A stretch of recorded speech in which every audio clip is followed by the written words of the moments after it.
यही जनाब अब्दुल्ला खान साहब अपने ख्यालात का इज़हार 2 मिनट में फरमाएंगे।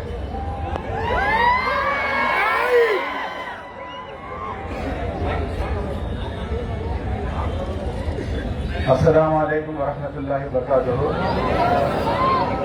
ये प्रोग्राम शुरू होने से पहले पहलगाम में जो 26 लोग मारे गए उनके मुताल्लिक 1 मिनट की खामोशी यहाँ पर ये करे थे।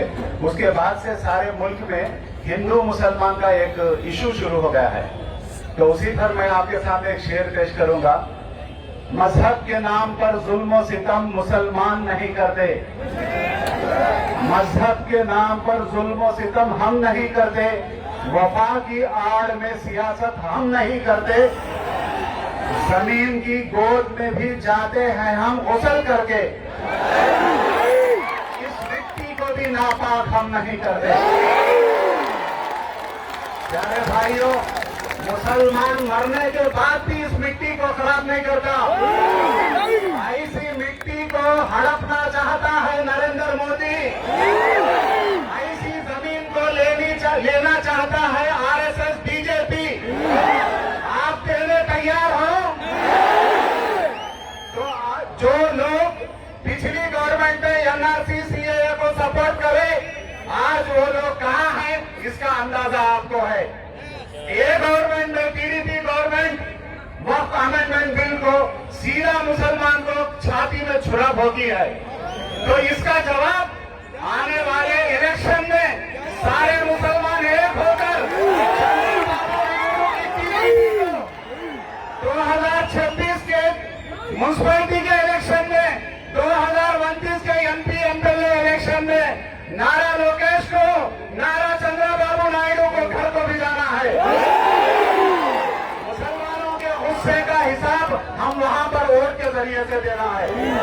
अगर इतनी मोहब्बत मुसलमानों के एम्पावरमेंट की होती नरेंद्र मोदी को, उनकी कैबिनेट में 2 पालतू मुसलमान थे, मुख्तार अब्बास नकवी और शाहनवाज हुसैन को कैबिनेट से क्यों निकाल दिए गए?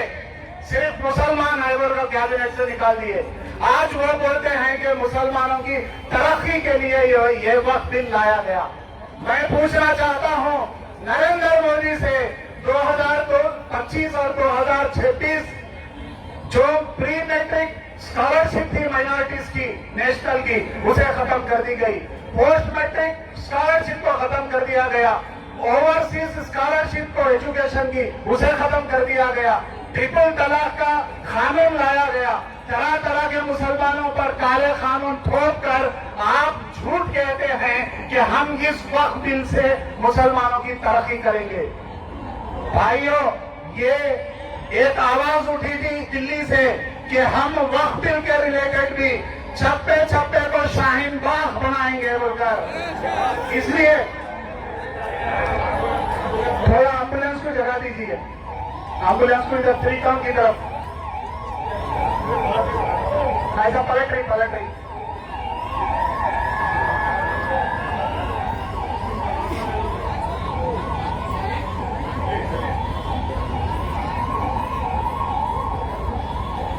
तो भाइयों,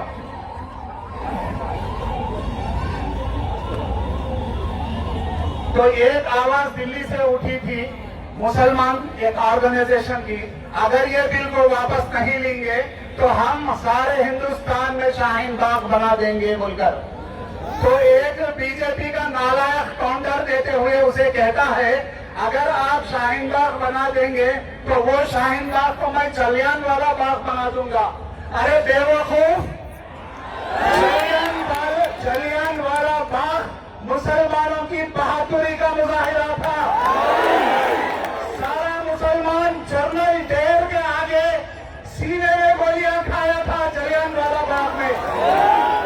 तो हमें 700 किसान अपनी जान की कुर्बानी देकर जैसा किसानों की बिल को वापस लेने पर मजबूर करे, सारे हिंदुस्तान का मुसलमान उस तरह तैयार होना है। बोलो, आप तैयार हैं? आप उठाकर बोलो, मैं तैयार हूं।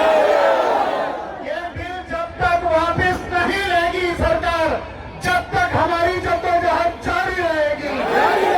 हम all India Muslim personal law board का सपोर्ट करते रहेंगे।